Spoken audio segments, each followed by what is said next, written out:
Welcome back to the channel. Before we dive into the strange, dark, and mysterious corners of today's story, I want to take a quick moment to say a massive thank you to all of you. It's honestly your incredible support and enthusiasm that have allowed these stories to reach more people than I ever imagined. Thank you for choosing to join me on this journey as we try to make sense of the unexplainable. Now, buckle up, because today's story is a wild one. The Monster Study, 1009-139. In the cold winter of 1939, a 5-year-old girl named Mary Korlowski was told she was going to a special class to help her speak even better. She was a normal, talkative child with a future full of possibilities. She was exactly where she wanted to be, surrounded by adults she trusted in a place that felt like home. But instead of teaching her new words, the doctors began to punish her for every single syllable she uttered. The mystery is not just what they did to her, but why a man who spent his entire life trying to cure speech defects would choose to systematically destroy the voice of a perfectly healthy child who looked up to him. Mary was a bright young girl who had every reason to believe she was being helped, but she was actually being led into a psychological trap that would haunt her for the rest of her life, leaving her with a silence that she could never quite break. Tonight, I am going to tell you 10 stories about people who encountered the strange, the dark, and the mysterious in ways they never could have prepared for. But before we get into our first case, if you could please do me a huge favor. If you enjoy these stories, please offer to help the like button practice its public speaking for a big presentation, but then the second it opens its mouth to say its very first word, I want you to point and laugh at it. Tell the like button that it is doing a terrible job, that its voice sounds funny, and that it should probably just never speak again for as long as it lives. Also, if you wouldn't mind, please subscribe to the channel and leave a comment letting us know where in the world you are listening from today. We love seeing how far these stories travel across the globe. It really helps the channel out more than you know. Now, let us get into our first story. The air inside the small room at the University of Iowa felt heavy, like it was pressing against your skin. There was a very specific smell that lingered there, a mix of floor wax, old dusty paper, and the faint, sharp scent of rubbing alcohol that seemed to cling to the walls. It was a sterile environment, the kind that makes you want to whisper even if no one is telling you to be quiet. The only sound in the room was the rhythmic clicking of a small metronome. Click, click, click. It was a relentless sound that seemed to fill the empty spaces between breaths. The wooden chair in the center of the room was far too big for a child, forcing whoever sat there to let their legs dangle, never quite reaching the floor. The light coming through the high windows was gray and flat, casting long shadows across the polished floorboards. It was the kind of place where time felt like it was standing still, waiting for something to happen. Mary Korlowski was a 5-year-old girl living at the Soldiers' Orphans Home in Davenport. She was the kind of kid who always had something to say. She was curious, energetic, and loved to tell stories about the things she saw outside. To anyone who met her, she was just a normal, happy child. She didn't have a stutter, she didn't trip over her words, and she certainly didn't have any trouble making friends. She was a talker, and she was very good at it. She looked at the world with big, trusting eyes, believing that the adults around her were there to protect her. Mary was one of those kids who wanted to be good, who wanted to please the people in charge. When she was told that she had been selected for a special program that would help her become even smarter and better at speaking, she was excited. She thought it was a reward, a chance to show off how well she could communicate with the grown-up world. Dr. Wendell Johnson was the man behind the program. He was a prestigious speech pathologist who had struggled with a severe stutter his whole life. Because of his own pain, he was obsessed with finding the cause of speech defects. He was a man of science, respected and determined. He believed that stuttering wasn't something you were born with, but something that was learned through fear. To prove it, he needed subjects who were young and vulnerable. Every morning, Mary followed the same routine. She would wake up in the large, shared dormitory of the orphanage, the sound of dozens of other children stirring around her. She would wash her face with cold water, pull on her simple cotton dress, and wait for the lady in the white uniform to call her name. There was a sense of order to her life that she found comforting. She liked knowing exactly what was going to happen next in her predictable little world. She would walk down the long, echoing hallway of the orphanage, counting the brown linoleum tiles as she went. 1, 2, 3, 4. She would keep her hands clasped in front of her, just like she was taught. When she reached the heavy oak door at the end of the hall, she would wait for the click of the lock. The lady would lead her across the courtyard to the research building, where the air was always a few degrees cooler than it was in the main house. Inside the testing room, Mary would be told to sit in the oversized chair. She would tuck her hands under her thighs to keep them from fidgeting. A young graduate student named Mary Tudor would sit across from her with a clipboard. Mary Tudor was kind at first, smiling and asking about the weather or what Mary had eaten for breakfast. She would ask the little girl to read simple sentences from a book. The cat sat on the mat. The sun is very bright today. Mary Korlaski would read the words clearly, her voice high and steady. She enjoyed the attention. She liked the way the graduate student looked at her while she spoke. It felt like she was doing something important. They would do this for 30 minutes every single day. The same sentences, the same room, the same questions. It was boring, but it was safe. Mary would walk back to her dormitory feeling proud of herself, thinking she was the best student in the class. But then, the shift began. It started with a small frown from the graduate student. One day, after Mary read a sentence perfectly, the woman didn't smile. She leaned forward, her face turning serious, almost disappointed. She told Mary that she was starting to see signs of a problem. She said that Mary was repeating sounds, even though Mary knew she hadn't. She told the 5-year-old that if she wasn't careful, she was going to develop a terrible stutter. The next day, the criticism got sharper. Every time Mary opened her mouth, the student would stop her. She would tell Mary to take a deep breath because she was stumbling. She told her that people would laugh at her if she kept talking that way. She told her to think very carefully before she said anything at all, because every mistake was a sign of a failing mind. Mary was confused. She felt fine, but the expert was telling her she was broken inside. The mundane routine of the sessions became a source of intense anxiety. Mary would spend the entire walk to the research building, rehearsing her words in her head, trying to make them perfect. She would stare at the tiles on the floor, her heart thumping against her chest like a trapped bird. She started to hate the smell of the floor wax. She started to fear the clicking of the metronome. The very act of speaking, which used to be so natural, was becoming a chore. She would sit in that chair, her legs shaking slightly, and try to force the words out. But the more she tried to be perfect, the more her throat seemed to close up. She would see the graduate student scribble something on the clipboard and feel a surge of shame. She started to avoid the other children at the orphanage. She stopped telling stories. She stopped asking questions. If speaking was the problem, she figured the only solution was to stay as quiet as possible. Your heart is slamming against your ribs so hard it feels like it might actually break one. You are sitting in a chair that is too big, in a room that is too quiet, across from a person who is supposed to be helping you. Every time you try to say a word, you feel a sharp pain in your chest. Your mouth is dry, like you have been eating sand, and your tongue feels like a heavy piece of lead that you can't quite move correctly. You are only 5 years old. You look at the adult in front of you, searching for a sign of kindness, but all you see is a cold, clinical observation. They are telling you that you are doing it wrong. They are telling you that your voice is a mistake. You want to run out of the room, you want to scream, but you are frozen. You are paralyzed by the fear that if you speak, you will prove them right. So you sit there in the silence, and you wonder why the world has suddenly turned so dark. Now, I want you to put yourself in Mary's shoes for just a second. You are a child who has already lost your parents. You are living in an orphanage where you are just one of many. You find something you are good at, something that makes you feel special, which is your voice. And then, the people you trust the most tell you that your voice is your biggest flaw. Do you keep trying to fight for your right to speak? Or do you let the fear win and slip into the shadows? Because here is the thing.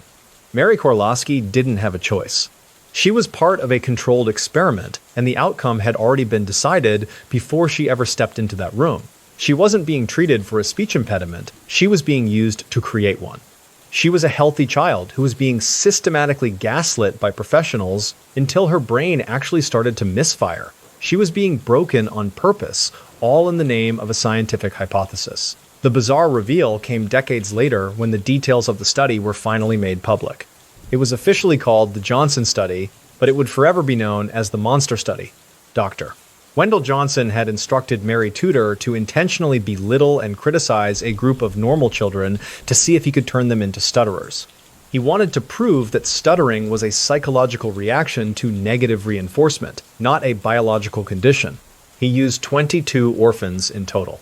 Half were treated with praise, and the other half, like Mary Korlaski, were subjected to what can only be described as psychological torture. They weren't just told they were stuttering, they were told they were failures. They were told that their speech was a burden to everyone around them. The goal wasn't to help them, the goal was to destroy their confidence so completely that their physical ability to speak would crumble. The experiment worked, but at a horrific cost. Mary Korlaski never recovered. She grew up to be a woman who was terrified of her own voice. She struggled with a stutter for the rest of her life, even though she had been born perfectly normal. She became reclusive, fearful of social situations, and haunted by the memory of that cold room at the University of Iowa. She was a victim of a man who thought that a scientific paper was worth more than a child's soul. In 2007, the state of Iowa eventually paid out nearly $1 million to the survivors of the study. But for Mary, the money meant nothing. The damage was done. She had been robbed of her voice before she even knew what it was worth. She passed away, leaving behind a legacy of silence that serves as a grim reminder of what happens when science loses its humanity. It was a betrayal of the highest order performed on those who had no way to fight back. While Mary Korlaski was trapped in a prison of her own words in Iowa, thousands of miles away in South Africa, a different kind of experiment was beginning to take shape. This one didn't target the voices of children, but the very identities of grown men. It was a project born out of a different kind of hatred, where the tools of medicine were used to try and cut a specific part of a person's soul out of their body. Let us get into our second story. Story 2. The Aversion Project. In the early 1970s, a young, athletic soldier named Peter joined the South African Defense Force with a heart full of patriotism. He was a man of discipline, a man who believed in the strength of his nation and the honor of the uniform. He was exactly where he wanted to be, training in the dust and the sun, preparing to defend his home from any threat.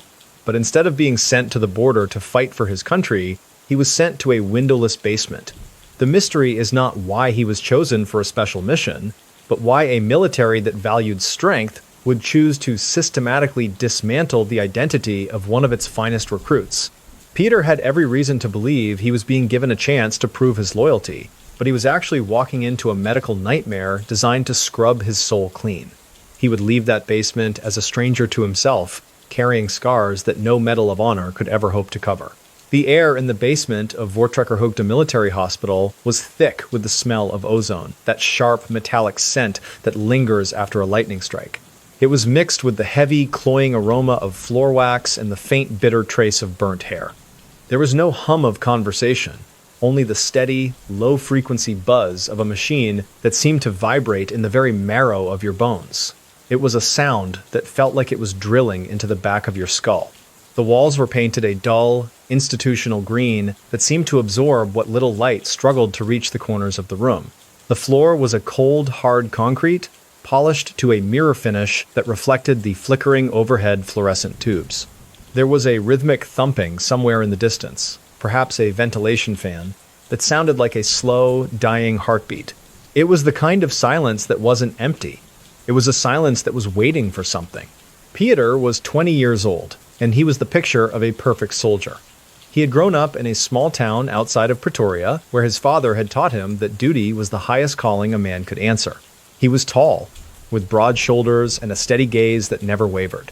He loved the structure of military life. He loved the way the boots sounded when 100 men marched in unison, and the way the morning light hit the parade ground at 5 in the morning. He wasn't just a soldier, he was a son who sent half his pay home to his mother. He was a friend who would carry a struggling comrades pack for 5 miles without a single word of complaint.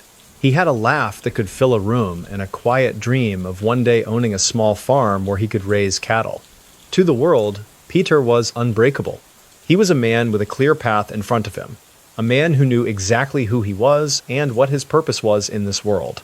The mundane routine of the military was where Peter felt most at peace. Every day began at precisely 4:45 in the morning. He would roll out of his bunk before the sergeant ever blew the whistle, his feet hitting the cold floor with a familiar thud. He'd make his bed with such precision that a coin would bounce 3 inches off the blanket. It was a small act of control, a way to start the day with a victory. The discipline was a comfort to him. He would spend hours polishing his brass, the small cloth, moving in tiny, repetitive circles until he could see his own reflection in the buckle. He would clean his rifle, disassembling the parts and wiping away every speck of dust with a soft rag, the smell of gun oil becoming part of his own skin. He found a certain rhythm in the monotony of the drills. The left, right, left of the march. The sharp snap of the salute. The predictable cycle of the army day. During the afternoon heat, he would stand at attention for 40 minutes at a time, sweat stinging his eyes, his muscles screaming for release, yet he wouldn't move an inch. He took pride in the discomfort. He believed it was making him stronger, preparing him for the life of a hero.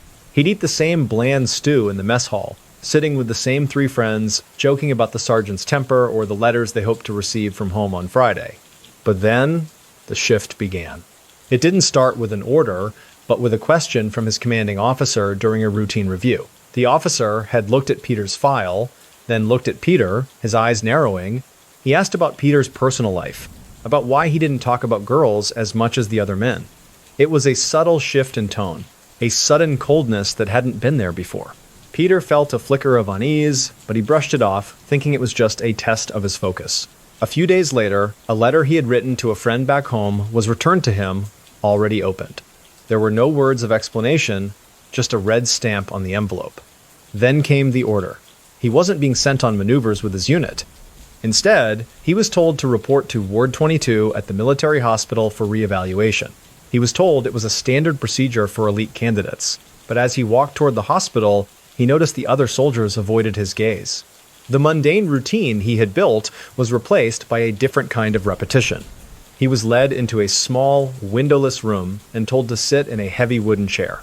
They strapped his arms down, they attached electrodes to his wrists, the metal cold and biting against his skin. A doctor named Aubrey Levin stood behind a projector, his face partially obscured by the shadows. He didn't ask questions anymore.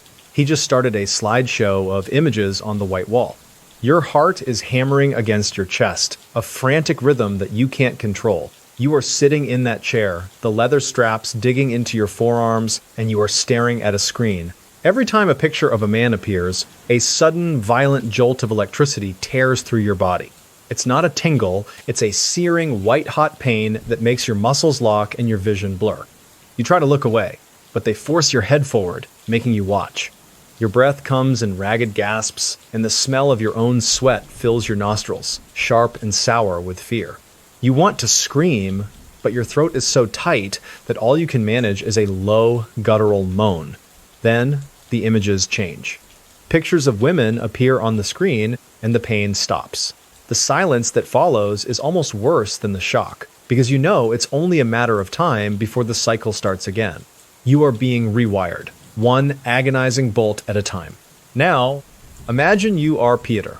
You have spent your whole life believing that your country is your protector. You have given them your body, your time, and your loyalty. And now they are using the very technology meant to heal people to try and break the most private part of your mind. They are telling you that who you are is a disease that needs to be burned out of you. Do you give in and pretend to be someone else just to make the pain stop? Or do you hold on to your truth? Because here is the thing. For Peter and hundreds of other soldiers in the South African military, the choice was never theirs to make. This wasn't just therapy. It was a state-sponsored campaign of erasure called the Aversion Project. Dr. Aubrey Levin believed that through chemical and electrical torture, he could cure homosexuality in the ranks. When the shocks didn't work, and they rarely did, the project didn't stop. It simply moved on to something much more permanent. The bizarre reveal is that when the psychological torture failed to produce the results the military wanted, they began forcing soldiers to undergo gender reassignment surgeries. Young men who were barely out of their teens were given massive doses of hormones that warped their bodies and their minds. Many were told that if they didn't agree to the surgery, they would be discharged with a criminal record that would ruin their lives forever. They were being mutilated by their own doctors. Between 1971 and 1989, it is estimated that as many as 900 forced sex change operations were performed at that hospital. These were men who were not transgender. They were simply men who loved other men, being forced into a physical existence they never asked for. They were used as experiments to see if a person's fundamental identity could be altered through a knife and a needle. It was a level of cruelty that is hard to even fathom. Pieter survived the basement, but he didn't survive the person he was forced to become. Like so many others, he was cast out of the military once the treatment was finished, left to navigate a world that no longer recognized him. He spent years in a fog of depression and physical pain, his body a constant reminder of the betrayal he had suffered. He was a soldier who had been destroyed not by an enemy on a battlefield, but by the very people he had sworn to protect. The Aversion Project eventually came to light during the Truth and Reconciliation Commission, but the scars remained. Aubrey Levin fled to Canada, where he continued to practice for years before finally being held accountable for other crimes. But for the men of Ward 22, there was no true justice. They were the forgotten casualties of a war fought in the dark, victims of a regime that believed it had the right to play God with the human soul. While the South African military was trying to rewrite the identities of its soldiers in Pretoria, halfway across the globe, the Soviet Union was perfecting a much more literal way to erase people.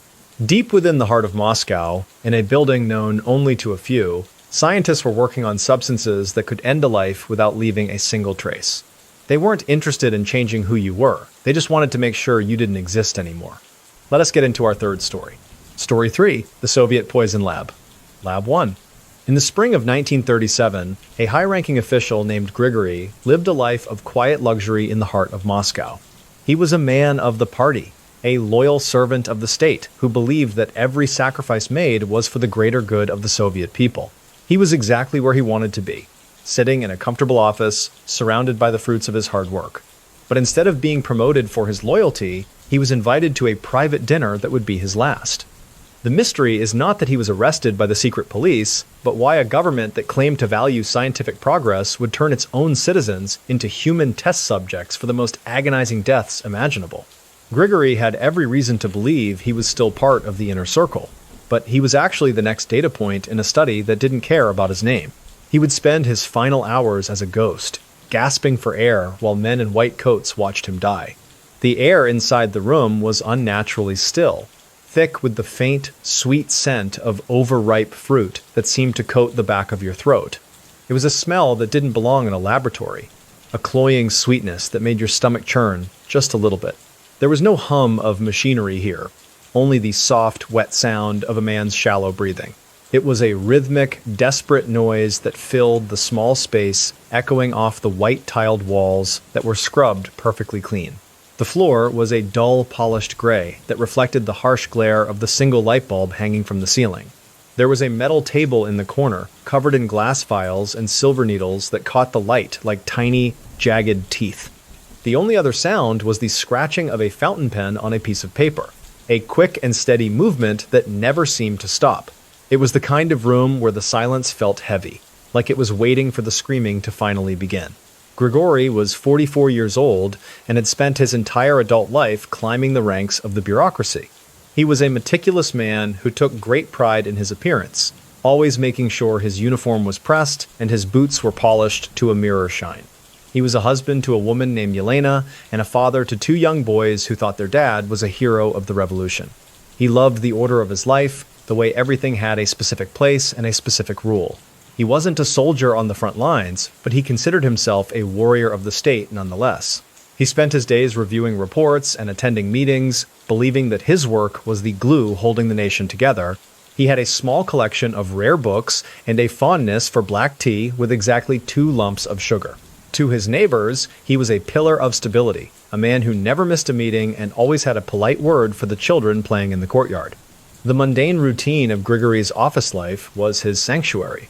Every morning at precisely 7:15, he would leave his apartment and walk 3 blocks to the metro station. He'd buy a newspaper from the same vendor, nodding at the man without ever saying a word. It was a silent agreement between 2 people who understood the value of consistency. He liked the rhythmic clacking of the train on the tracks, the way the stations blurred past in a flash of yellow light. Once he arrived at his desk, he would spend the first hour organizing his pens and checking his calendar. He would respond to letters in the order they were received, never deviating from his system. He took a 40-minute lunch at the same cafeteria, always ordering the cabbage soup and a side of dark bread. He found comfort in the predictability of it all. It was a life built on small, repeatable actions that made the vastness of the Soviet Union feel manageable and safe. In the evenings, he would walk home, the cold Moscow air biting at his cheeks, and spend exactly 1 hour playing chess with his oldest son. They would sit at the small kitchen table, the only sound being the soft thud of the wooden pieces on the board. Grigory would explain the logic behind every move, teaching his boy that the world was a series of cause and effect. He believed that if you followed the rules would protect you.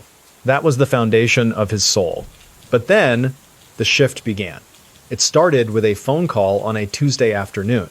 The voice on the other end was polite, almost friendly, asking Grigory to report to a building on Varsnofyevsky Lane for a special medical screening. It was framed as an honor, a new health initiative for top officials. Grigory didn't think twice about it. He cleared his schedule, tidied his desk one last time, and walked out into the afternoon sun thinking he'd be back in time for dinner.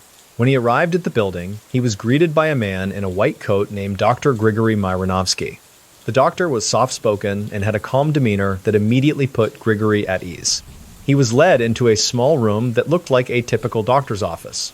Myronovsky explained that they were testing a new vitamin supplement designed to increase energy levels for party members. He offered Grigory a small glass of clear liquid, smiling as he handed it over. Grigory took a sip. It was tasteless, like pure water, but as it went down his throat, he felt a strange cooling sensation. It wasn't unpleasant at first. He sat back in the chair and waited for the doctor to tell him what to do next. But Myronovsky didn't say anything. He just picked up a clipboard and sat in a chair across from Grigory, his eyes fixed on the man's face. The silence in the room suddenly felt different, sharper, as if the air itself had been electrified. Your heart starts to slow down, but not in a way that feels peaceful. It feels like your chest is filling up with cold lead, making every breath a massive effort. You try to lift your hand to wipe the sweat from your forehead, but your arm feels like it belongs to someone else. You watch your fingers twitch, but you can't feel them touching anything. A sudden, piercing cold begins at the tips of your toes and starts crawling up your legs, numbing everything it touches. You look at the doctor, wanting to ask him what is happening, but your jaw is locked tight. You try to swallow, but your throat feels like it has been stitched shut. The light bulb above you starts to pulse with a sickly green rhythm, and you realize that you can't blink anymore. You are a prisoner inside your own skin, watching a man calmly take notes as your body slowly forgets how to stay alive. The sweet smell of the room is now a suffocating weight on your lungs. Now, I want you to put yourself in that chair for just a second. You have spent 40 years playing by the rules. You have been the perfect citizen, the perfect worker, and the perfect father. You were told you were being given medicine, but now you realize you are being given an ending. The person sitting across from you isn't a doctor. He is an executioner who doesn't even have the decency to look angry. Do you try to fight the paralysis, or do you just close your eyes and let go? Because here is the thing. Grigory was never meant to leave that room. He was a human guinea pig in a top-secret facility known as Lab 1, or simply the chamber. Doctor. Myronovsky wasn't interested in health. He was obsessed with finding the perfect poison. He wanted a substance that was tasteless, odorless, and most importantly, completely undetectable during an autopsy. He was using live human beings to fine-tune the dosage of chemicals like ricin and digitoxin. The bizarre reveal is that the Soviet government had been running this lab for decades, right in the middle of a residential neighborhood. Thousands of people, mostly prisoners and enemies of the state, were brought there under the guise of medical exams. They were injected with experimental toxins while scientists watched through a glass partition, timing exactly how long it took for their hearts to stop. It was a factory of death, where the product was a perfect lie. Myronovsky called his concoction C2. It was a derivative of digitoxin that caused the heart to simply stop beating, making it look like a natural heart attack to any coroner who wasn't looking for a very specific chemical marker. The victims would suffer through hours of paralysis and respiratory failure, fully conscious but unable to move a single muscle, while the scientists recorded their every twitch. They were effectively being murdered by the very state they served. Grigory's body was never returned to Yelena. He became just another name on a list of people who vanished during the Great Purge. The lab continued its work long after he was gone, moving into even darker territory with biological weapons and mind control drugs. It was a place where the human soul was treated as nothing more than a chemical reaction to be manipulated. The walls of Lab 1 held more secrets than the Kremlin itself, all of them soaked in blood. Marinovsky was eventually arrested himself, a victim of the very system he helped create, and he died in prison. But the knowledge gained in Lab 1 didn't disappear. It was passed down through the decades, a dark inheritance for those who believe that the survival of the state justifies any atrocity. It remains one of the most chilling examples of what happens when science is stripped of its conscience and turned into a weapon for the powerful to use against the weak. While the scientists in Moscow were using invisible chemicals to stop the hearts of their victims, years later in America, another doctor was looking for a more visible way to test the limits of human endurance. He wasn't interested in silent deaths in a basement. He wanted to see what happened when you applied the most toxic substances on Earth directly to a man's skin. He found his laboratory behind the high stone walls of a prison. Let us get into our fourth story. Story 4. Holmesburg Prison, Agent Orange. In the sweltering summer of 1965, a 32-year-old man named Edward Yeldell sat in a cramped cell in Philadelphia, thinking about his young daughter's upcoming birthday. He was a man who had made some mistakes, but he was determined to be a provider for his family, even from behind bars. He was exactly where he needed to be to earn some honest money, signing up for what he thought was a simple medical study for a new kind of skin cream. But instead of helping his family with a few extra dollars, Edward was about to be turned into a living laboratory for one of the most toxic chemicals ever created by man. The mystery is not why he volunteered for a payday, but why a world-renowned doctor would look at an auditorium full of vulnerable men and see nothing but acres of skin to be scorched for profit. Edward would spend the rest of his life wearing the physical proof of a betrayal that money could never fix. The air in the clinic wing of Holmesburg Prison was thick with a heavy, medicinal smell that made your eyes water if you stayed too long. It was a combination of industrial-strength bleach and a cloying, greasy scent of cheap petroleum jelly. There was a constant, sharp sound of adhesive tape being ripped off skin, a rhythmic zip, zip, zip that echoed off the yellowed linoleum walls. It was a sound that stayed with you long after the heavy iron doors slammed shut for the night. The floor was always slightly sticky, as if the chemical ointments being used had seeped into the very pores of the concrete. There was no wind in the clinic, just the dull, mechanical groan of a single floor fan that did nothing but push the warm, foul air in slow, useless circles. The only light came from flickering fluorescent tubes that gave everyone's skin a sickly, pale green tint. It was a place where the silence was only broken by the soft, wet sound of gauze hitting the floor. Edward Yeldell was a man who took pride in his physical strength. Before he ended up in Holmesburg on a minor charge, he had worked in construction, and his body was a map of hard labor and resilience. He had broad shoulders and hands that were calloused from years of lifting heavy timber. He was a man of simple pleasures, someone who loved a cold soda on a hot afternoon and the sound of his daughter laughing. He was the kind of person who didn't complain when things got tough. To the other inmates, Edward was a steady presence, a man who kept his head down and did his time without causing trouble. He was a father first and a prisoner second, always saving every cent he earned in the prison laundry to buy stamps for his letters home. He believed in the value of a hard day's work, and when he heard about the medical experiments being run by the university, he saw it as a shortcut to a better life for his little girl. He thought he was being smart. The mundane routine of the medical wing became Edward's new job. Every morning at 8 o'clock, he would line up with 40 other men in the hallway, waiting for his turn to go into the patch room. He would walk past the same guards, hear the same jingle of keys, and take his seat on a hard wooden bench. It was a boring, predictable cycle that he grew to appreciate because it meant he was one day closer to the $50 he was promised for the entire month. He would sit patiently while a nurse cleaned a square of skin on his back with a rough cotton ball soaked in alcohol. The sting of the alcohol was a familiar, almost comforting sensation. Then, a doctor would apply a small, square patch of white gauze covered in a thick, yellowish paste. Edward didn't ask what was in the paste. He just sat there, staring at a crack in the wall, counting the seconds until he could go back to the yard. It was a routine built on trust. After the patch was applied, he had to be careful not to sweat too much or rub against his bunk. He'd spend his afternoons reading old magazines, moving slowly to keep the bandage in place. He'd check the calendar on his wall, crossing off each day with a pencil. He found a certain rhythm in the waiting, a quiet satisfaction in knowing that his discomfort was earning him a future. He'd eat his dinner, wash his face, and go to sleep, thinking about the birthday gift. But then, the shift began. It started with a patch that felt different from the others. Usually, the creams made his skin a little itchy or red, which was to be expected. But this time, within 10 minutes of the application, Edward felt a deep, throbbing heat radiating from his lower back. It wasn't just on the surface, it felt like someone had pressed a glowing coal against his spine. He tried to tell the nurse, but she just scribbled on her clipboard and told him to go back to his cell. The next morning, the heat had turned into a searing, white-hot pain. When the doctor peeled back the tape, he didn't look concerned. In fact, he looked excited.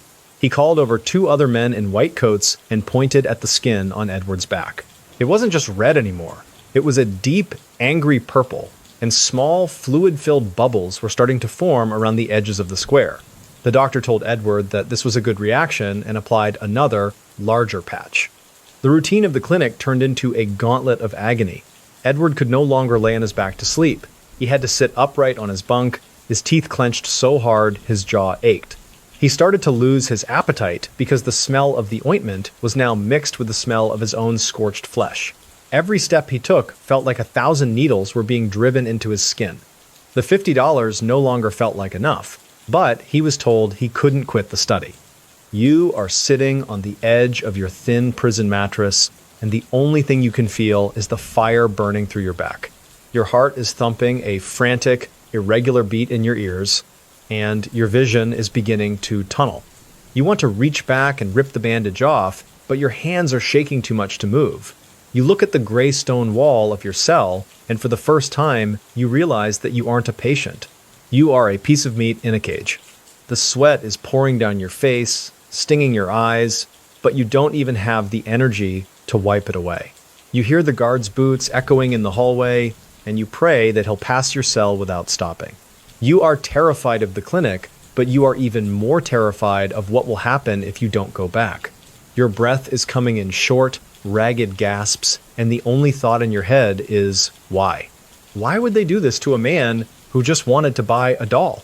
Now, I want you to imagine you are in Edward's position for just a second.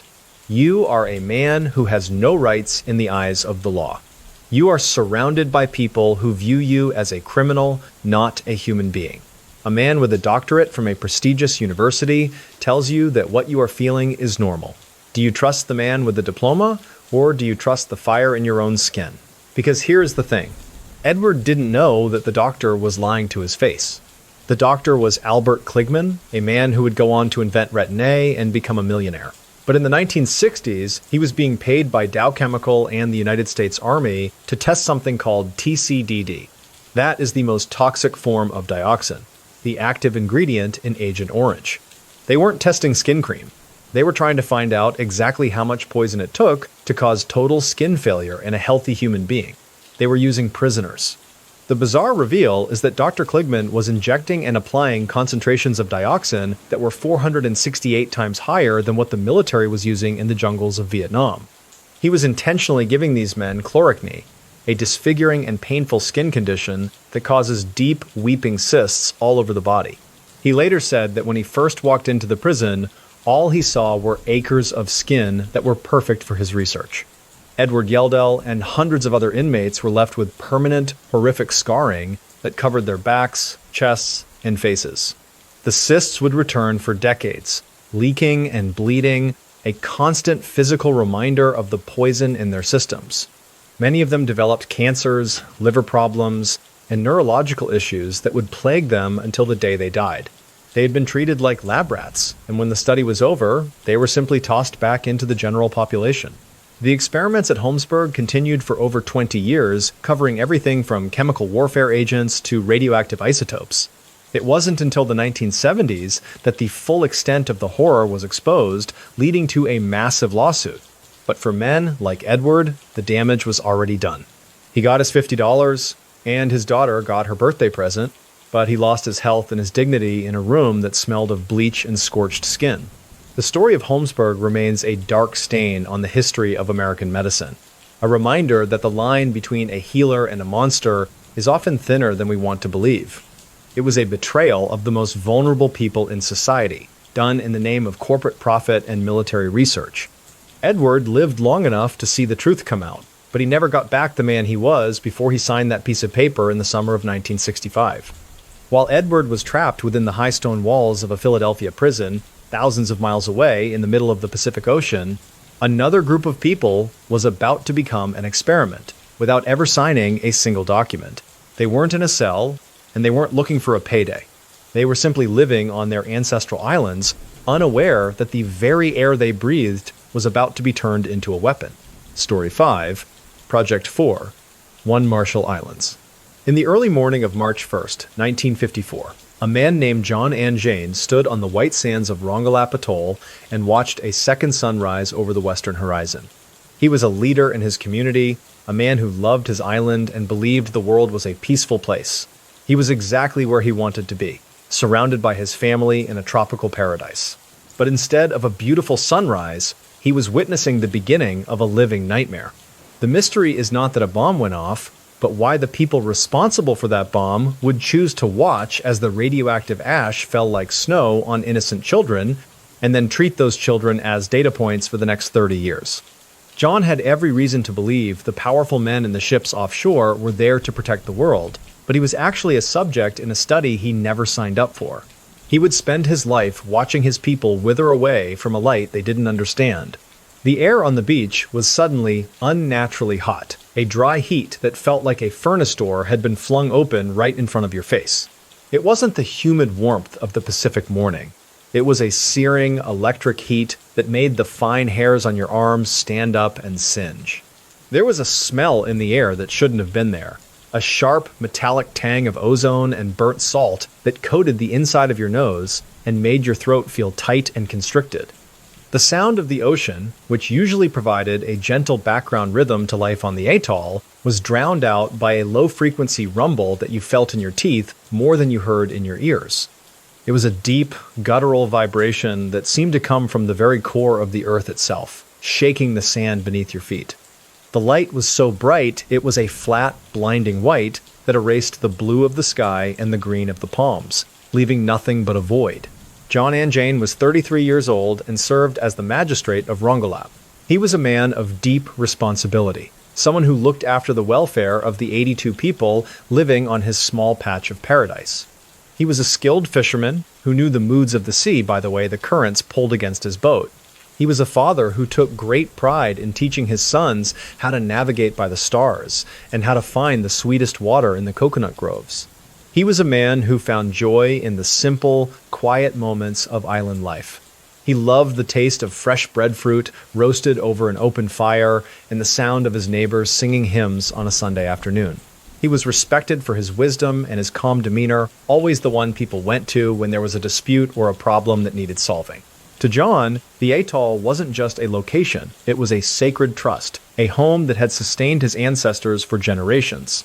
The mundane routine of life on Rongelap was a beautiful, slow-motion cycle that John cherished deeply. Every morning, he would wake up just before dawn, when the air was still cool and the shadows were long. He'd walk down to the lagoon to check the nets he'd set the night before. He'd pull them in hand over hand, feeling the rough hemp cord against his palms, the cool water dripping down his arms. It was a repetitive, meditative task that never felt like work. He would spend hours under the shade of the pandanus trees, repairing tools or carving small wooden bowls with a knife he'd kept sharpened for 10 years. He'd talk with the elders about the weather patterns and the migration of the birds. He'd watch the women gather pandanus leaves to weave into mats, their hands moving with an incredible rhythmic speed that was almost hypnotic to watch. There was a sense of timelessness to his days that felt unshakable. During the heat of the afternoon, the village would slow down to a crawl. John would sit on his porch, sipping coconut water and watching his children play in the shallow surf. He'd listen to the wind rustling the palm fronds, a sound like soft applause that never stopped. He'd help his wife prepare the evening meal, pounding taro root into a thick paste, the heavy stone pestle hitting the wooden bowl with a steady, comforting thud. It was a life of perfect, simple order. But then the shift began. About 3 hours after the flash in the west, the wind changed. It wasn't a sudden gust, but a slow, persistent breeze that brought with it a strange white dust. It started as a few flakes drifting through the air, looking almost like the snow John had seen in pictures of faraway lands. But as the minutes passed, the sky began to turn a sickly, bruised yellow, and the white dust began to fall thicker and thicker, covering everything in sight. The children were the first to notice something was wrong. They ran out into the snow, laughing and catching the white flakes on their tongues. They rubbed it into their skin and piled it up like sand. It was a novelty, something they had never seen before. But John noticed that the dust wasn't cold. It was warm to the touch, and it had a gritty, chemical texture that stuck to your clothes and your hair. It didn't melt. It just sat there, a silent, white blanket. By the time the sun began to set, the dust was everywhere. It was in the drinking water, in the food, and in the very beds where people slept. A heavy, oppressive silence fell over the village. The birds had stopped singing, and even the dogs were hiding under the porches. John felt a strange, tingling sensation on his arms, like hundreds of tiny needles were being pressed into his skin. It wasn't painful yet, but it was deeply, fundamentally wrong. He felt a cold dread. Your heart is thumping against your ribs, and your stomach is twisting into a tight knot of nausea. You try to take a sip of water, but it tastes like old metal and ash, making you gag. Your skin is no longer just tingling. It feels like it is on fire, an itchy, burning sensation that you can't escape no matter how much you wash. You look at your children, and you see that they are already starting to vomit, their small bodies racked with tremors they can't control. You go to the lagoon to wash off the white dust, but the water doesn't help. The more you scrub, the more your skin turns a raw, angry red. Your hair starts to come out in handfuls, clinging to your fingers like wet silk. You feel a thirst that no amount of coconut water can quench, a deep, internal heat that makes your head throb with every heartbeat. You are standing in the middle of your paradise, and you realize that the world has been poisoned around you. Now, I want you to imagine you are John and Jane for just a second. You have spent your life looking after these people. You have trusted the government that told you these tests were safe and far away. Now, your children are crying, their skin is peeling off in sheets, and you have no idea what is happening. Do you stay on your island and pray for help? Or do you try to sail away into an ocean that might be just as deadly? Because here is the thing. John didn't know he was being watched. The men in the white lab coats on the Navy ships offshore knew exactly what that white dust was. It was radioactive fallout from the Castle Bravo test, the largest hydrogen bomb the United States had ever detonated. It was 15 megatons of destruction, and the scientists had miscalculated the wind patterns. They knew within hours that Rongelap was being covered in lethal levels of radiation, but they didn't send help for over 2 days. They waited. The bizarre reveal is that the delay wasn't just an accident. It was an opportunity. Once the people of Rongelap were finally evacuated to a military base, they were immediately enrolled in a top-secret research program called Project 4.1. The goal of the project was to study the effects of high-dose radiation on a human population. The military realized that for the first time in history, they had a controlled group of people to observe as they died. Instead of providing the best possible medical care to heal them, the researchers focused on data collection. They took blood samples, bone marrow biopsies, and skin scrapings. They tracked how the children's growth was stunted and how the women suffered from frequent miscarriages and jellyfish babies who were born without bones or skin. They treated the people of Rongelap as living test subjects, monitoring their slow decline over the course of decades. John and Jane watched as his youngest son, Lekoj, who had played in that radioactive snow when he was only 1 year old, developed leukemia. He watched as the boy withered away and died at the age of 19. John himself had to undergo surgeries for thyroid cancer, a condition that became an epidemic on the islands. Every year, the scientists would return to Rongelap to run more tests, but they rarely shared the results or offered any real solutions for the suffering. The people of Rongelap were eventually told it was safe to return to their island in 1957, but it was a lie. The soil was poisoned, the fish were toxic, and the radiation levels remained dangerously high. They were being moved back into a contaminated environment so the researchers could see what would happen with long-term exposure. It was a multi-generational human experiment that continued until the island was finally evacuated again in the 80s. The story of Project 4.1 is a haunting example of how easily a government can lose its moral compass in the pursuit of scientific data. John Anjane spent the rest of his life fighting for justice for his people, testifying before Congress, and telling the world about the second son that ruined his paradise. He died knowing that his home was still a ghost town, a beautiful, palm-fringed prison that no one could ever truly live in again without risking their lives. While John Anjane was watching the physical destruction of his people's bodies under the harsh sun of the Pacific, across the ocean in a windowless clinic in Canada, another group of people was being subjected to a different kind of erasure. They weren't being poisoned by ash, but by words and electricity. Their bodies were intact, but their minds were being methodically disassembled until there was nothing left but a blank, terrifying void. Story 6. Psychic Driving. In the spring of 1957, a 33-year-old mother of three named Velma Orlikow checked herself into a prestigious clinic in Montreal because she was feeling a little bit depressed. She was a vibrant, intelligent woman with a loving husband and a beautiful home. She was exactly where she wanted to be, seeking a little bit of professional help to get her sparkle back so she could return to her family. But instead of talking through her problems, she was put into a drug-induced coma for weeks at a time. The mystery is not why she sought help for her mental health, but why a doctor who was internationally respected would choose to systematically erase every single memory she ever had. Velma had every reason to believe she was in the safest hands in the world, but she was actually walking into a laboratory where her soul was viewed as an obstacle to be cleared away. She would leave that hospital as a shell of a human being, unable to remember her own name or how to hold her children. Tonight, I am going to tell you 10 stories about people who encountered the strange, the dark, and the mysterious in ways they never could have prepared for. But before we get into our first case, if you could please do me a huge favor. If you enjoy these stories, please offer to help the like button record a nice positive message to its family on a cassette tape, but then the second it hits the record button, I want you to lean in and whisper the same negative, confusing sentence over and over again for 16 hours straight. Tell the like button that it's a terrible friend, that it's doing a bad job, and that it should probably just forget who it is entirely. Also, if you wouldn't mind, please subscribe to the channel and leave a comment letting us know where in the world you are listening from today. We love seeing how far these stories travel across the globe. It really helps the channel out more than you know. Now, let us get into our sixth story.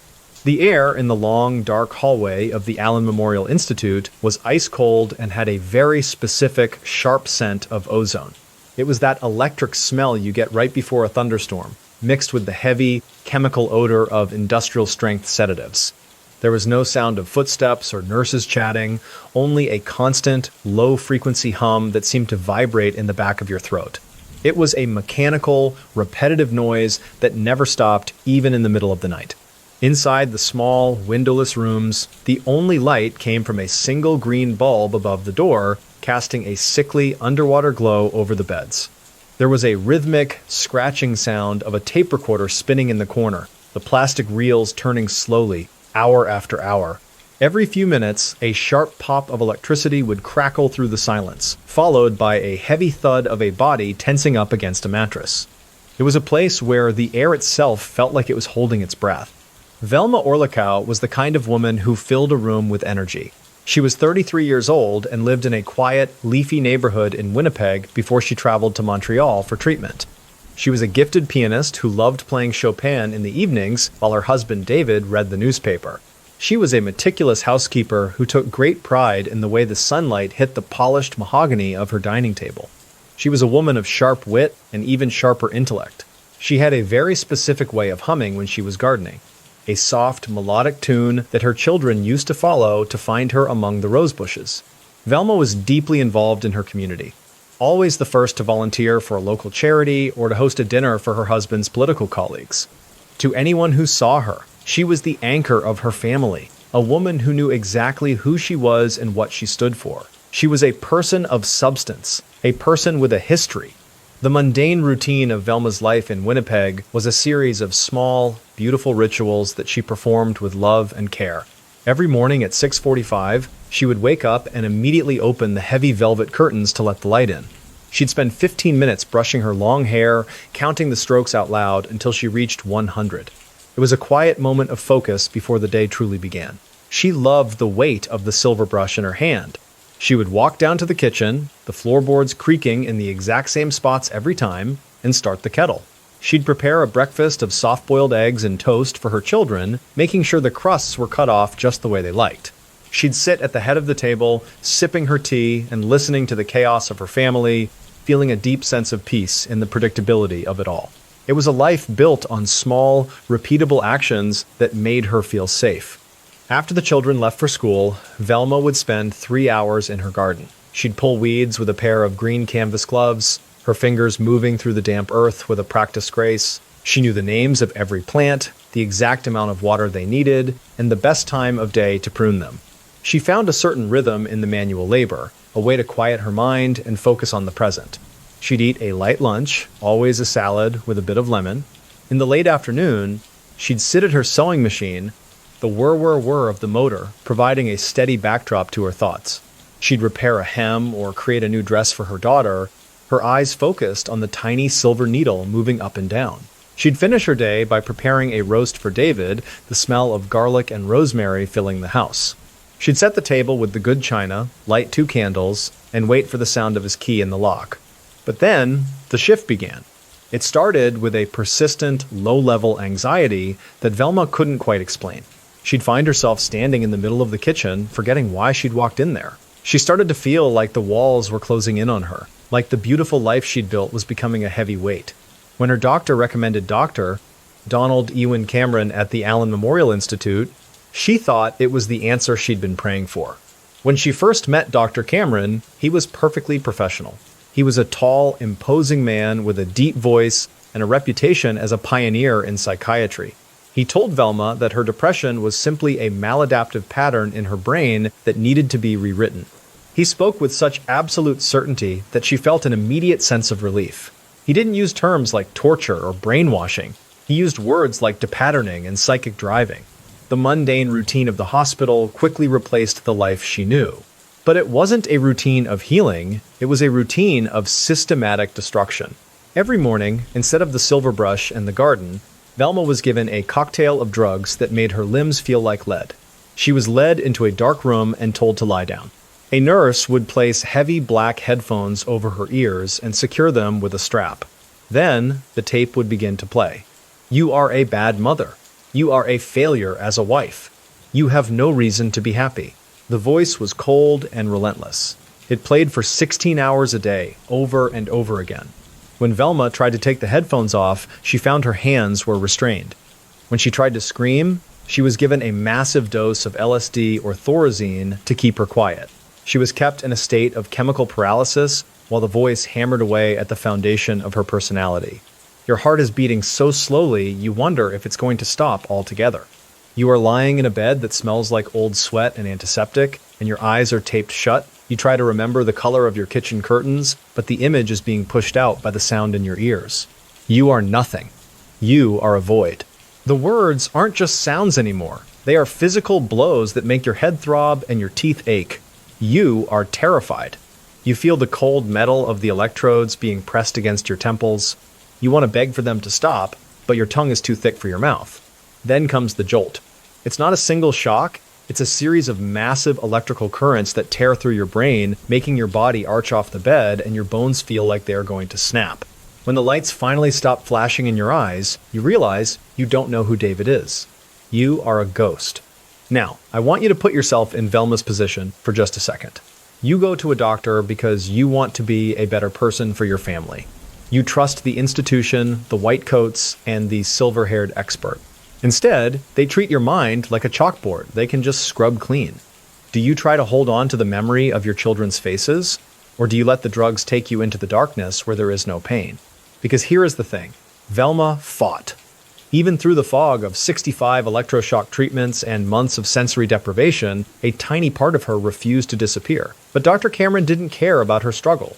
He was being funded by a front organization for the CIA called the Society for the Investigation of Human Ecology. This was part of Project MKUltra.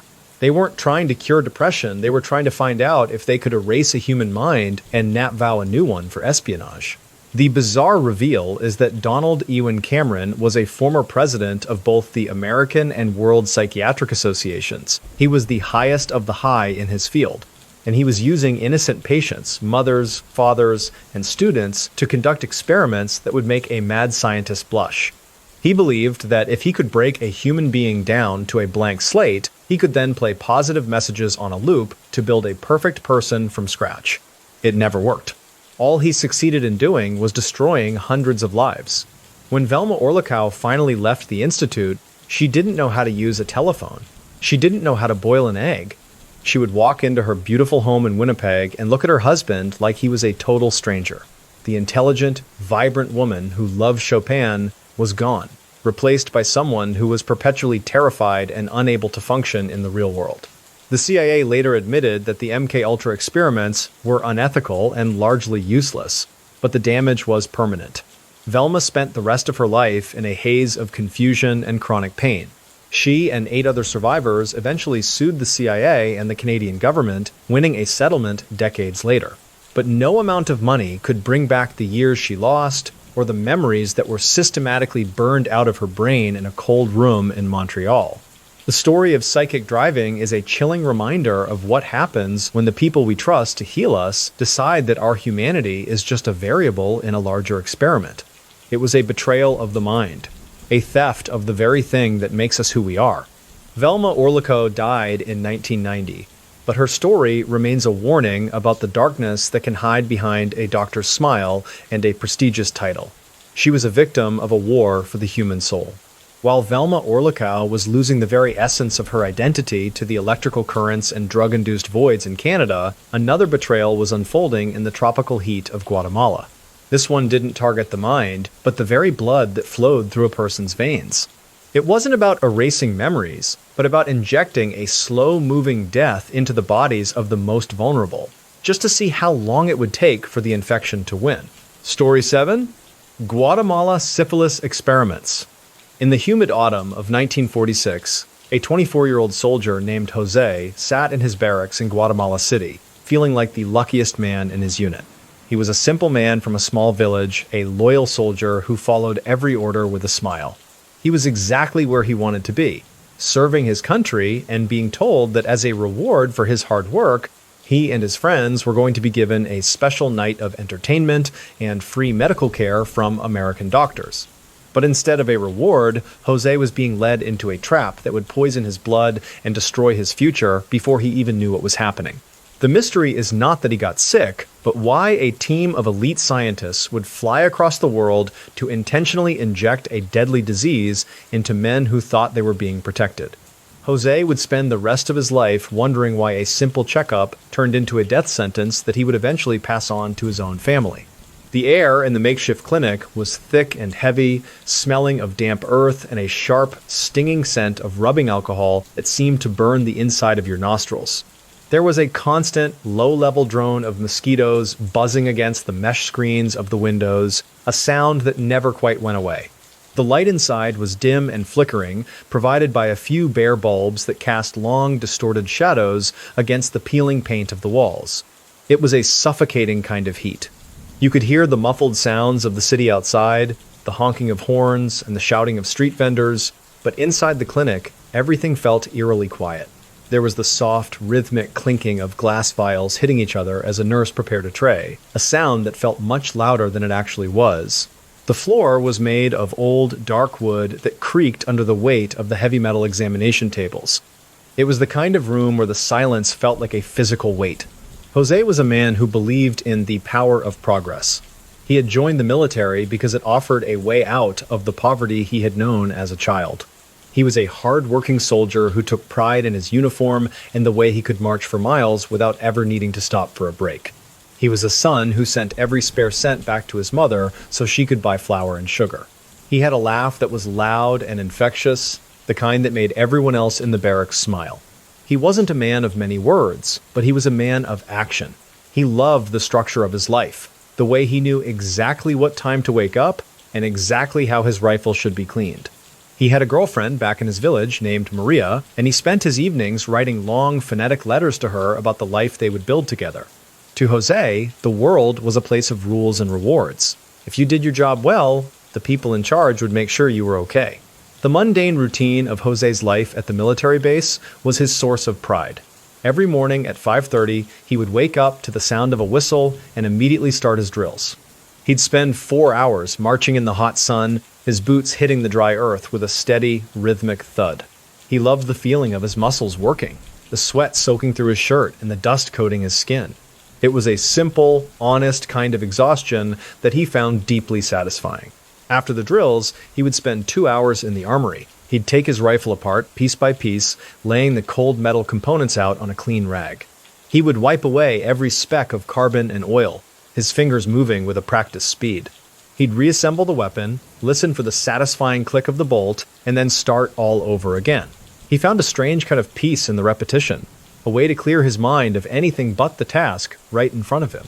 In the afternoons, Jose would sit in the shade of the barracks and clean his boots. He'd apply the dark, waxy polish in tiny circular motions, working it into the leather until it shone like a mirror. He'd do this for 45 minutes every single day, never rushing, never skipping a step.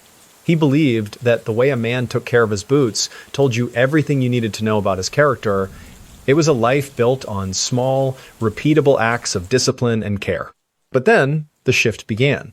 It started with a visit from a high-ranking officer and a group of men in crisp, white laboratory coats who didn't look like they belonged in the jungle. They were doctors from the United States, and they told the soldiers that they had been selected for a special public health initiative. They said they wanted to provide the men with the best medical care available, including new treatments and screenings that would keep them strong and healthy. A few days later, Jose was told that as part of this program, a group of women would be brought to the base for a party. It was presented as a gift from the doctors, a way to show their appreciation for the soldiers' cooperation. Jose was excited. He had been away from home for months, and the idea of a night of music and companionship felt like a dream. He didn't think to ask why the doctors were so interested in their social lives. He just followed the order. The mundane routine of the clinic visits became a weekly event. Jose would walk into the examination room, sit on the edge of the cold metal table, and wait for the doctor to arrive. He'd watch as they took samples of his blood, the tiny silver needle sliding into his arm with a sharp, familiar pinch. He'd listen to them talk in English, a language he didn't understand, while they scribbled notes on their clipboards. He thought he was helping with a great discovery. Your heart is thumping a fast, nervous rhythm in your chest as you sit in that chair. You feel a sudden, sharp sting in the back of your neck as the doctor presses a small glass tube against your skin. He tells you it's just a vitamin shot, something to help your immune system, but the liquid feels cold and thick as it enters your body. Your vision blurs for a second, and you feel a wave of nausea wash over you, making your stomach churn and your head feel light. You try to stand up, but your legs feel heavy and unresponsive, like they are made of lead. You look at the doctor, searching for a sign of concern, but he is already turning away to talk to his assistant. You feel a strange, throbbing pain starting in your joints, a dull ache that wasn't there 10 minutes ago. You want to ask what was in the needle, but your tongue feels too big for your mouth. You are alone in a room full of people who are watching you like a bug under glass. Now, I want you to put yourself in Jose's boots for just a second. You are a soldier. You have been taught your whole life to trust the people in authority. You believe that these doctors, who have come all the way from America, are there to make your life better.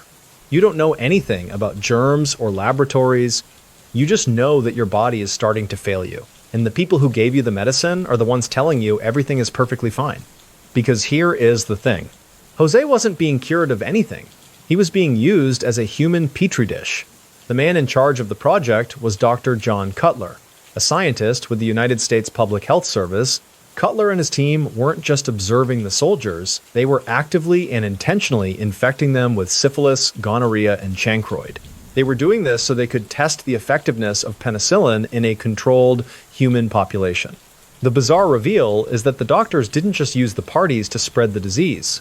When that wasn't fast enough, they started pouring bacteria into open wounds on the soldiers' arms and faces. They even went so far as to inject the disease directly into the men's spinal fluid through painful lumbar punctures. They targeted the most vulnerable people they could find, including prisoners, psychiatric patients, and poor orphans, all without ever asking for their consent. Jose eventually developed the classic symptoms of syphilis. He suffered from painful sores, high fevers, and a deep, crushing fatigue that made it impossible for him to march. When he asked for help, The doctors gave him just enough treatment to keep him alive so they could continue to study the progression of the disease. They were more interested in the data from his blood than they were in the life of the man who was providing it. He was a prisoner of his own infection. The experiments in Guatemala lasted for 2 years, from 1946 to 1948, and involved over 5,000 people. Nearly 1,300 of them were intentionally infected with sexually transmitted diseases. When the project was finally shut down, the doctors simply packed up their needles and their clipboards and flew back to the United States, leaving behind a trail of broken bodies and a legacy of suffering that would last for decades. Jose eventually went back to his village, but he was never the same man. He married Maria, and they had 3 children, but 2 of them were born with congenital syphilis, suffering from blindness and physical deformities. Jose himself died a slow, agonizing death from the long-term effects of the disease, his mind slipping away into dementia as the bacteria ate away at his brain. He never knew that his government and the American doctors had planned his destruction. The story of the Guatemala experiments remained a secret for over 60 years, hidden in the archives of the Public Health Service. It wasn't until 2010 that the truth was finally exposed by a historian named Susan Reverby. The United States government officially apologized to the people of Guatemala, but for Jose and the thousands of others who were treated like lab rats, the apology came far too late. It was a betrayal of the blood itself, a crime against humanity. While Jose was suffering from the slow, internal rot of an invisible infection in the heat of Guatemala decades earlier in a private asylum in New Jersey, another doctor was convinced that the secret to health was much more physical. He didn't want to add anything to the human body, he wanted to take things out.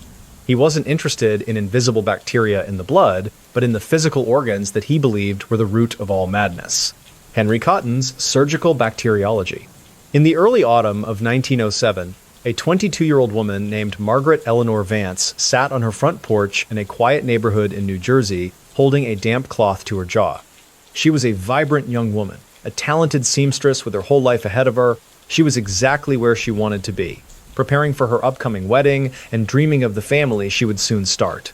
But instead of walking down the aisle, she was about to be wheeled into an operating room. The mystery is not that she had a persistent toothache, but why a doctor who was considered the most brilliant mind in modern psychiatry would decide that the only way to save her mind was to systematically carve out her internal organs. Margaret had every reason to believe that the prestigious Trenton State Hospital was her path to recovery, but she was actually walking into a meat market run by a madman with a scalpel. She would leave that hospital in a wooden box, missing parts of herself she never knew were at risk. The air inside the surgical theater at Trenton State Hospital was freezing cold and carried a sharp, biting scent of carbolic acid mixed with the heavy, sweet cloy of ether. It was a smell that seemed to stick to the back of your throat, making every breath feel thick and medicinal. There was no sound of birds or the wind here, only the rhythmic, metallic clink, clink, clink of stainless steel instruments being laid out on a marble tray. It was a sound that felt like a countdown. The walls were lined with white subway tiles that reflected the harsh overhead surgical lights, making the room feel unnaturally bright and sterile. There was a faint, wet sound coming from a drain in the center of the floor, a slow drip, drip, drip that echoed in the silence.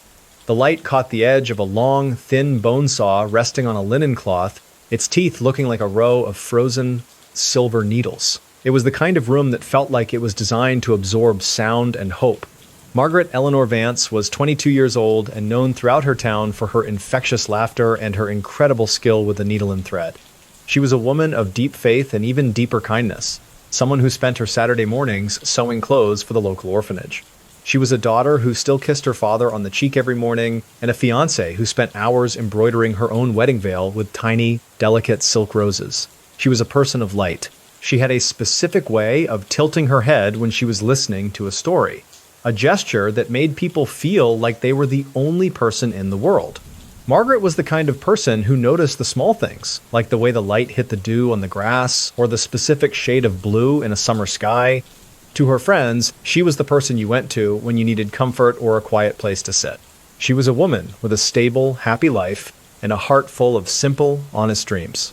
The mundane routine of Margaret's life was a series of slow, beautiful movements that she performed with a sense of quiet grace. Every morning, at precisely 6:30, she would wake up and immediately head to the small kitchen at the back of the house. She'd spend the first hour of her day kneading dough for the family's daily bread. She loved the feeling of the cool, heavy dough against her palms and the rhythmic thump, thump, thump it made against the floured wooden table. She would walk 2 miles to the post office every afternoon, her leather boots hitting the dirt path with a steady, predictable cadence. She'd count the number of bluebirds she saw along the fence line, a small game she played with herself to keep her mind focused on the beauty of the day. She found a certain comfort in the repetition of the walk, the way the air felt different as the seasons shifted. It was a life built on small, repeatable acts that made her feel grounded and safe. After her walk, she would sit by the window for 3 hours and work on her embroidery. She'd pull the thin silk thread through the fabric with a tiny silver needle, the hiss of the thread against the cloth providing a soft backdrop to her thoughts. She'd focus on the tension of the stitches, making sure every leaf and petal was perfect. She'd finish her evening by drinking a cup of chamomile tea with her mother, the steam rising in slow, lazy swirls against the lamplight. But then, the shift began. It started with a small, dull ache in one of her back molars. It wasn't a major thing, just a persistent throb that made it hard for her to focus on her sewing. Margaret tried to ignore it at first, thinking it was just a sign of stress from the wedding planning. But over the next few weeks, the pain didn't go away. It started to radiate up into her temple, causing a low-level irritability that was completely out of character for the gentle young woman. Her family grew concerned when she stopped humming while she worked. They saw the way she would suddenly drop her needle and press her hand to her face, her eyes welling with tears she couldn't explain. When the local dentist couldn't find a cavity, the family decided to seek help from the famous Dr. Henry Cotton. He was the superintendent of the state hospital and was hailed as a visionary who believed that physical ailments were the hidden root of all mental distress. The mundane routine of her home was quickly replaced by the clinical, rigid schedule of the hospital. But instead of being given medicine or rest, Margaret was subjected to a series of aggressive examinations. Dr. Cotton didn't look at her teeth, he looked at her temperament. He told her family that her irritability wasn't caused by the toothache, but that the toothache was a symptom of a deep-seated infection that was poisoning her very soul. He spoke with total authority. "You are lying on a cold, hard table, and your wrists are strapped down with thick leather belts that smell of old sweat and disinfectant. You try to tell the man in the white coat that your tooth just hurts, but he isn't listening to your words. He is staring at your mouth like it's a crime scene. You feel the cold metal of a pair of pliers pressing against your gum, and before you can even take a breath, there is a sickening crunch that vibrates through your entire skull. Your heart is slamming against your ribs like a trapped bird, and your vision is starting to blur from the shock of the pain. You try to scream, but your mouth is filling with the warm, metallic taste of your own blood, making you gag and choke. You look at the ceiling, trying to focus on a single tile, but all you can see is the reflection of the doctor's glasses. He leans in close, his breath smelling of peppermint, and tells you that this is for your own good. You are terrified. Now, I want you to put yourself in Margaret's position for just a second. You are a young woman in 1907. You have been taught your whole life to respect doctors and to believe that they are the ultimate keepers of the truth. This man is a pioneer. He is the head of a massive institution. He tells you that your mind is failing because your body is dirty. Do you trust the man with the diploma, or do you trust the scream in your own bones? Because here is the thing.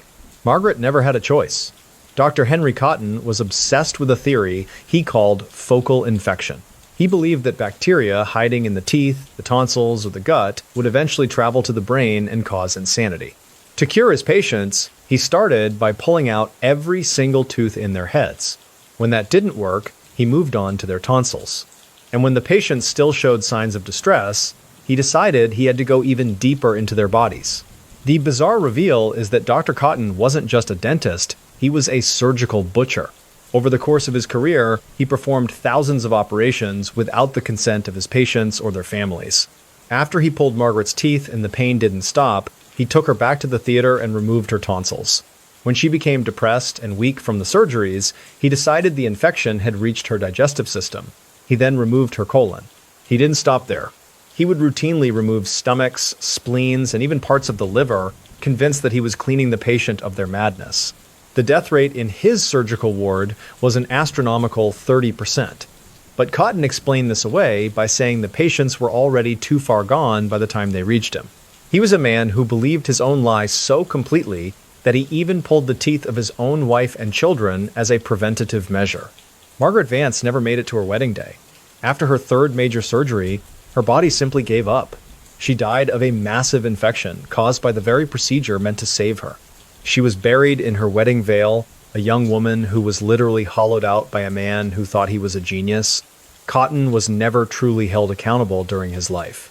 He was allowed to retire with honors, leaving behind a trail of thousands of mutilated and dead victims. The story of Henry Cotton is a chilling reminder of the power of a single, unchallenged idea in the hands of a person with total authority. He took the most vulnerable people in society and used them as scrap metal for his theories. Margaret Vance was just one of the many lives he erased, a girl who went to the hospital with a toothache and was treated like an experimental machine. Her silence remains a haunting echo in the halls of medical history, a warning for us all. While Dr. Henry Cotton was using his scalpels to carve out the supposed madness of patients in the cold rooms of New Jersey, decades later on the other side of the country, the United States military was looking for a way to test a much larger population. They weren't interested in individual surgeries. They wanted to see how a whole city would react to a biological agent. They looked at the beautiful, fog-filled streets of San Francisco and saw a lab.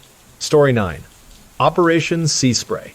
In the foggy autumn of 1950, a 75-year-old retired pipefitter named Edward Nevin was recovering from a minor surgery in a hospital in San Francisco. He was a sturdy man who had spent his life building the very infrastructure of the city he loved. He was exactly where he wanted to be, surrounded by his children and grandchildren, getting ready to head back to his quiet home. But instead of a full recovery, Edward was about to be hit by a biological ghost that no one could see. The mystery is not that he caught a rare infection, but why his own government would choose to turn the entire city of San Francisco into a giant laboratory without telling a single soul. Edward had every reason to believe the air coming off the bay was fresh and clean, but he was actually breathing in a massive cloud of bacteria being sprayed from a Navy ship just offshore. He would become the first casualty in a secret war that his own protectors were waging against their own people. The air rolling off the San Francisco Bay was thick and heavy, carrying that very specific, damp scent of salt spray and old, rotting pier wood. It was a cold mist that seemed to cling to everything it touched, leaving a fine, shimmering coat of moisture on the windows and the stone walls of the hospital. There was no sound of the city here, only the low, mournful groan of a distant foghorn that echoed across the water. It was a rhythmic, lonely sound that filled the empty spaces of the night. Inside the hospital room, the only light came from a single lamp in the hallway, casting long, distorted shadows across the white sheets of the bed. There was a faint, metallic smell of antiseptic and floor wax that struggled to mask the dampness of the air. You could hear the soft, wet sound of the fog pressing against the glass, a quiet hiss that never seemed to stop. It was the kind of atmosphere that felt heavy and oppressive, like the world was slowly being erased by the gray. Edward Nevin was 75 years old and was the kind of man who didn't know how to sit still. He had spent 40 years working as a pipe fitter, his hands calloused and strong from decades of heavy labor. He was a man of deep habits, someone who believed that a good day's work was the only cure for a restless mind. He was a grandfather who took great pride in telling stories about the old days of the city, his voice deep and gravelly like the sound of shifting stones. He was a man who found joy in the simple, quiet moments of his retirement. He loved the taste of a strong, black coffee in the morning and the feel of the newspaper between his fingers. He was respected by his neighbors for his honesty and his willingness to help fix a leaky faucet or a broken gate. To Edward, San Francisco wasn't just a place to live, it was a living thing that he had helped build. He felt a deep, personal connection to every street and every hill in the city. The mundane routine of Edward's recovery was a series of slow, deliberate movements that he performed with a sense of quiet determination. Every morning at precisely 7 o'clock, he would wake up and slowly sit on the edge of his hospital bed. He'd spend the first 10 minutes of his day just breathing, feeling the cool air in his lungs and the way the light slowly changed from gray to pale yellow. It was a repetitive, meditative task that made him feel like he was winning. He would walk exactly 10 laps around the nursing station every afternoon, his leather slippers hitting the linoleum floor with a steady, predictable shuffle, shuffle, shuffle. He'd count the number of doors he passed, a small game he played to keep his mind sharp and his body moving. He found a certain comfort in the predictability of the hospital schedule, the way the nurses would bring his meals at the exact same time every day. It was a life built on small victories. After his walk, he would sit in the armchair by the window and watch the cable cars move up and down the hill. He'd watch the people in their heavy coats, their breath visible in the cold air, and he'd feel a deep sense of peace in the predictability of the city.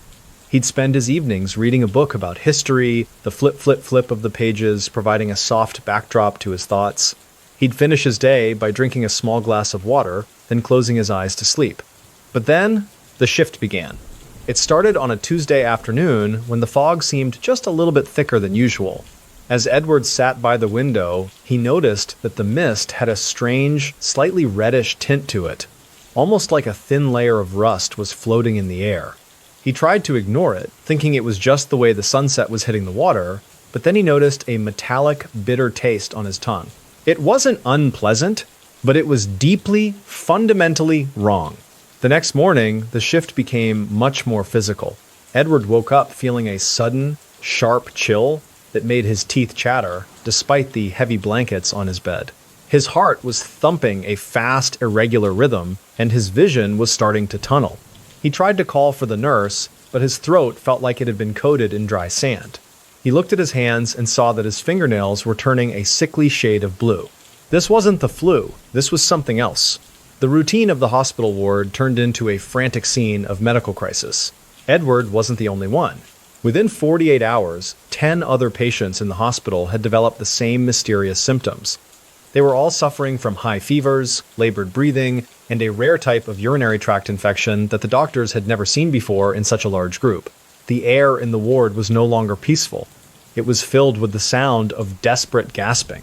Your heart is slamming against your ribs like a trapped animal, and your lungs feel like they are being filled with heavy, wet concrete. You try to take a breath, but the air feels thin and useless, as if you are trying to breathe underwater. Your head is throbbing with every heartbeat, a dull, rhythmic pain that makes it impossible to think. You look at the window, and all you can see is the gray fog pressing against the glass, a silent wall that seems to be closing in. You feel a sudden, white-hot heat radiating from your chest, and your skin is covered in a cold, clammy sweat that smells like old metal. You want to ask the doctor what is happening, but your jaw is locked tight, and your tongue feels like a piece of lead. You watch the nurses running back and forth, their faces blurred and distorted, and you realize that the city you love is no longer a safe place. You are a prisoner in your own body, drowning in the air itself. Now, I want you to put yourself in Edward's position for just a second. You have spent your life building this city. You trust the government that tells you the air is safe and the military is there to protect you. You believe that your illness is just a freak accident of nature. Do you trust the men in the uniforms when they tell you it's just a rare bug, or do you feel the truth in your own burning lungs? Because here is the thing. Edward didn't know he was being hunted. The reddish mist he saw wasn't a natural phenomenon. It was a cloud of bacteria called Serratia marcescens, and it had been intentionally released into the air. For 6 days in late September, a Navy ship called the USS Terrell County had been circling just offshore, using giant hoses to spray millions of gallons of the bacteria into the fog. They wanted to see how a biological weapon would move through a major American city. They called it Operation Sea Spray. The bizarre reveal is that the military chose Serratia marcescens because they believed it was harmless to humans. They wanted a tracer bacteria that would show up easily in their tests. But they were wrong. While it might not kill a healthy young soldier, it was lethal to the elderly and the vulnerable, like the patients in Edward's hospital. The military sat back and watched as their cloud covered 800,000 people, tracking exactly where it landed. Edward Nevin never left the hospital. The infection spread to his heart, causing a massive, painful inflammation that eventually killed him 3 weeks later. He was the first of many to suffer, but the government kept the experiment a secret for 26 years. It wasn't until a series of leaked documents in the late 1970s that Edward's family finally learned the truth. Their grandfather hadn't died of natural causes. He had been a lab rat for the Navy. When the Nevin family tried to sue the government for the wrongful death of Edward, the case was eventually dismissed. The court ruled that the government had sovereign immunity and that the military had the right to conduct experiments in the interest of national security. The health of a 75-year-old pipefitter was considered a small price to pay for the data they gathered on how to kill a city. Edward's life was treated like a rounding error in a report. The story of Operation Sea Spray remains a haunting example of the total disregard for human life that can happen when a government decides that its people are just variables in a simulation. San Francisco is still a city of fog and salt spray, but for the Nevin family, that mist will always carry the memory of a betrayal that money and apologies can never fix. Edward died alone in a room filled with the very air his own country had turned into, a silent, invisible weapon. While Edward Nevin was losing his life to a mass experiment that treated an entire city as a laboratory, another researcher was looking for a way to study the very nature of suffering on a much smaller scale. He wasn't interested in biological clouds or citywide infections. He wanted to look into the eyes of a single, innocent creature and see exactly how much pain it took to break the spirit. He built a machine to create a perfect, absolute isolation. Story 10. The Pit of Despair. Harry Harlow. In the cold winter of 1971, a healthy newborn rhesus monkey was taken from its mother and placed inside a sleek stainless steel pyramid called a vertical chamber. The scientist who designed this device was a man of high intelligence and worldwide fame, a man who claimed to be searching for the very definition of love. He was exactly where he wanted to be, in the top research lab in the country, surrounded by his students and his complex machinery. But instead of finding the secret to happiness, this man was building a physical manifestation of hell for a tiny creature that had done nothing but exist. The mystery is not why a psychologist would want to study depression, but why a man who understood the value of affection would choose to systematically destroy every ounce of hope in a living being. The monkey would spend its life in a void, clutching at the cold metal walls of a prison designed to turn a soul into stone. The air inside the research wing of the University of Wisconsin was chilled to a precise 68 degrees and carried a sharp, biting scent of high-grade bleach mixed with the dusty, organic smell of monkey chow. There was no sound of the outside world here, only the constant, low-frequency hum of a massive ventilation system that seemed to vibrate in the very center of your chest. It was a mechanical white noise that never stopped, day or night, year after year. Inside these small, windowless rooms, the only light came from a single, recessed bulb that cast a flat, shadowless glare over the rows of steel cages. There was a rhythmic, scratching sound of tiny claws against metal, a desperate and repetitive noise that filled the silence. Every few hours, a sharp clink of a water bottle would echo through the hallway, followed by a soft, wet sound of a creature trying to find comfort in a world made of nothing but wire and glass. Harry Harlow was 65 years old and was considered the most influential psychologist of his generation. He was a man of intense focus and a dark, biting wit, someone who believed that the only way to understand the human heart was to break it in a lab. He was a father and a husband, a man who enjoyed a glass of scotch and a good debate with his colleagues. He was the kind of person who could quote poetry while describing the most brutal experiments imaginable. To the scientific community, Harlow was a pioneer who had proven that infants need touch and warmth more than they need food. He was a man who had revolutionized the way we think about childcare and attachment. But behind the awards and the prestigious titles, there was a man who was increasingly obsessed with the darker side of the mind. He wanted to know what happened when love was not just absent, but completely erased. He wanted to see the exact moment a spirit dies. The mundane routine of the isolation chamber was a series of perfectly timed events that never deviated by a single second. Every morning at precisely 8 o'clock, a mechanical arm would slide a small tray of food through a slot at the bottom of the steel pyramid. There was no human hand, no voice, and no eye contact. It was a silent, repeatable action that provided the bare minimum for survival. The creature inside would eat the dry pellets, then go back to the corner. The tiny rhesus monkey would spend 23 hours a day in total darkness, with only 1 hour of flat, artificial light to signal the passage of time. There were no toys, no soft blankets, and certainly no other living things to touch. The only task was to exist. The monkey would walk 3 steps to the left, 3 steps to the right, then sit down and stare at the wall. It was a life built on the absolute lack of experience, a vacuum where nothing ever happened. In the late afternoon, the ventilation fan would kick into a higher gear for exactly 10 minutes to clear the air. The whir-whir-whir of the motor was the only change in the environment, a signal that another day of nothingness was drawing to a close. The monkey would huddle in the center of the floor, its small hands gripping its own fur as it waited for the sound to stop. It was a routine of sensory starvation that was designed to be as predictable as it was cruel. But then, the shift began. It didn't start with a change in the lab, but with a change in the creature itself. After 30 days of the isolation routine, the monkey stopped trying to pace the floor. It stopped looking at the food tray when it slid through the slot.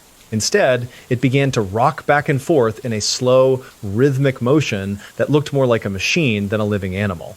It was a subtle shift from a state of boredom to a state of total psychological collapse. The monkey's eyes, which used to be bright and curious, became flat and vacant, like 2 pieces of polished glass.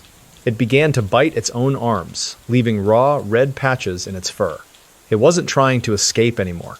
It was trying to feel something. Anything. Even if that something was pain. The mundane routine of the lab continued, but the subject inside was no longer a monkey. It was a broken biological shell that had forgotten what it meant to be alive. The routine of the experiment turned into a study of absolute despair. Harlow and his students would watch through a one-way mirror, taking meticulous notes on how long it took for the animal to lose its mind. They saw the monkey start to pull out its own hair, strand by strand, until its scalp was a bloody mess. They saw it refuse to move for 16 hours at a time, even when the lights were turned on. The air in the observation room was quiet, filled only with the sound of pens. Your heart is beating a slow, heavy rhythm in your ears, and your chest feels like it is being crushed by an invisible weight. You are sitting in a room that is too small, and the walls are made of cold metal that never warms up.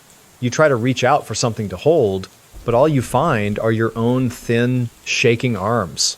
You want to hear a voice, any voice, but the only sound is the hum of the fan and the sound of your own ragged breath.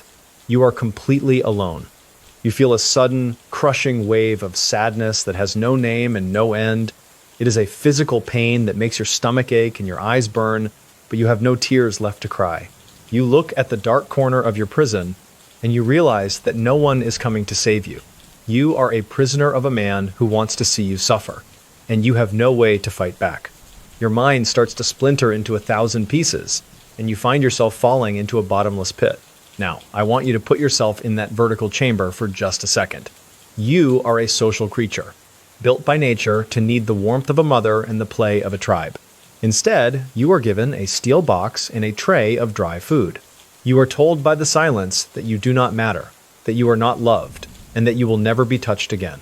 Do you try to stay sane by counting the seconds, or do you let the darkness swallow you whole? Because here is the thing, the monkey didn't have a choice. It was part of an experiment that Harlow himself called the Pit of Despair. He wanted to create a clinical model of human depression, and he believed that by placing monkeys in total isolation for months at a time, he could induce a state of hopelessness so deep that it could never be reversed. He wasn't just observing depression, he was manufacturing it with industrial efficiency. He was building a factory for the death of the soul. The bizarre reveal is that Harry Harlow was fully aware of how much his work was hated by the public. He once famously said that he didn't love monkeys and that he didn't even like them. He called his isolation devices Iron Maidens and his vertical chambers Pits of Despair because he wanted the names to be as dark as the research itself. He was a man who seemed to take a grim satisfaction in the controversy he created, pushing the limits of ethics until they broke. The monkeys that were released from the pit were never the same. They couldn't interact with other animals, they didn't know how to play, how to groom themselves, or how to communicate. If they were forced to have babies, they would often ignore them or even attack them, because they had no concept of what a mother was. They were the living dead, a generation of creatures that had been hollowed out by a man in a white coat who wanted to see what was inside. Harlow's research did change the world. It led to the end of sterile, touchless orphanages and proved to doctors that emotional bonding is a biological necessity. But the price of that knowledge was paid in the blood and the sanity of thousands of animals who were tortured in ways that are hard to describe. It remains one of the most polarizing legacies in the history of science. a reminder that the pursuit of truth can sometimes lead us into a place of total darkness. The story of the Pit of Despair is a haunting final chapter in our look at the most horrific experiments in history. It shows us that the most dangerous weapon in a laboratory isn't a poison or a bomb, but the ability to look at a living, feeling being and see nothing but a piece of data. Harry Harlow died in 1981, but the questions he raised about the nature of love and the limits of cruelty continue to haunt the halls of academia and beyond. We have walked through the labs of the Soviet Union, the prisons of Philadelphia, and the islands of the Pacific. We have seen what happens when the people we trust to lead us and heal us decide that the end justifies any means. These 10 stories are a reminder that the world is a strange, dark, and often mysterious place, where the most terrifying monsters aren't hiding under the bed, but are often the ones holding the clipboard and the keys to the chamber. As we finish this journey together, I want you to remember the names of the people like Mary Korlaski, Edward Nevin, and John and Jane. They weren't just subjects in a study, they were human beings with families, dreams, and a right to their own lives. Their stories are a testament to the resilience of the human spirit, even when faced with the absolute worst that science has to offer. And that is going to do it for today's story. Once again, thank you so much for your time and for sticking around until the very end. Your presence, your comments, and your shares are what truly drive me to keep digging deep into these unsolved mysteries. If you found this story compelling or maybe just a little too haunting, let me know your thoughts in the comments below. Until next time, stay safe, keep an eye out for anything out of the ordinary, and I'll see you in the next one. Take care.